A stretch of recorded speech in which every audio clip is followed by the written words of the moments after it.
অবস্থাতেও ভালো স্বপ্ন দেখেই ভালো ফিল করছে। তিনি বোঝাচ্ছেন, উদাহরণ দিয়ে বোঝাচ্ছেন, এটা কিন্তু ব্যাখ্যা নয়, জাস্ট একটা বুঝাচ্ছেন উদাহরণ দিয়ে।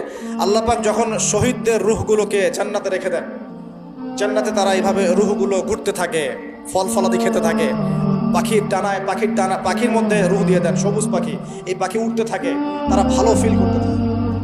ওই হায়াতটাকে আল্লাহ পাক তাদের কাছে বাস্তব বানিয়ে দিয়েছেন। কথা বুঝতে পারছেন? ওই হায়াতটাকে আল্লাহ পাক তাদের কাছে বাস্তব বানিয়ে দিয়েছেন। তাদের কাছে মনে হচ্ছে এটাই বাস্তব, এটাই জগৎ। আল্লাহ চাইলে করতে পারেন না? একটা ঘুমন্ত মানুষকে যদি আল্লাহ করতে পারেন, তাহলে শহীদদের ব্যাপারে করতে পারেন না? পারেন। আবার ধরেন একজন মানুষ পাপাচারী, আপনি কখনো কখনো স্বপ্ন দেখেছেন, ভয়ের স্বপ্ন, আটকে উঠছেন, শ্বাস বন্ধ হয়ে যাচ্ছে, এমন হয়নি অনেকদিন? আর হবে তো বেশি, কারণ কানে তো হেডফোন দিয়ে গান শোনেন, আর হেডফোন কানে দিয়ে ঘুমান, FM শুনতে শুনতে ঘুমান, এই কি করতে করতে ঘুমান। ঘুমানোর আগে তো দোয়া কালাম নাই, দোয়া কালাম মাসতুম দোয়া কালাম তো নাই, সূরা মুলক নাই, সূরা বাকারা শেষের আয়াত নাই, ইত্যাদি নাই, পবিত্রতা নাই, বিছান ছাড়েন না, লাইটস অফ করেন না।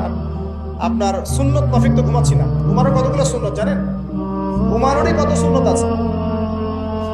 ইস্তেঞ্জা করতে হয়, ওযু করে আসতে হয়, পারলে মেসওয়াক করে নেয়, বিছান ঝাড়তে হয়, বিসমিল্লাহ বলে লাইট অফ করতে হয়, দরজায় খিল দিতে হয়, পাত্র যদি থাকে খাবার পাত্র, পানির পাত্র ঢেকে দিতে হয়, তারপরে পড়তে হয় বিছানায় গিয়ে আয়াতুল কুরসি, সূরা বাকারা শেষের 2-3টা আয়াত, সূরা ফালাক নাস ইখলাস, হাত একত্রিত করে ফু দিয়ে সারা গা মাসাহ করতে হয়।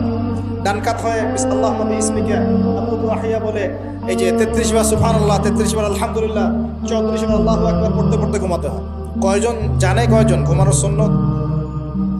ঘুমানোর আগে এখন কানে হেডফোন, ব্লুটুথ, হাবি জাবি এইসব দিয়ে ঘুমাচ্ছে। প্রতিটা কাজ নবীর সুন্নত মতো করার চেষ্টা করবো, আল্লাহ পাক তৌফিক দান করুন। এই যে 9 নম্বর ওয়াদা করেন, জীবনের প্রতিটা কাজ নবীর সুন্নাহ মতো করবেন। রাজি আছেন ইনশাআল্লাহ? একদম চেহারা থেকে শুরু হবে, চুল দাড়ি পোশাক আশাক থেকে শুরু হবে। আল্লাহ পাক যত উপরে নিয়ে যাবেন, আপনি যেখানেই যান নবীর সুন্নত বাস্তবায়ন করবেন ইনশাআল্লাহ। আল্লাহ পাক তৌফিক এনায়েত করুন, বলি আমিন।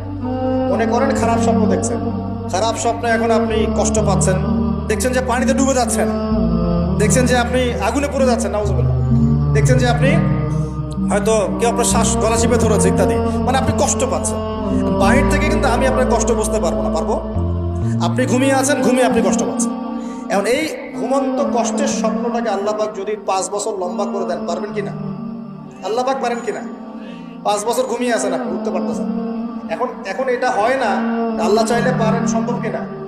আল্লাহ পাক 309 বছর ঘুম পাড়া রাখেন নাই মানুষকে, আছে না দলিল?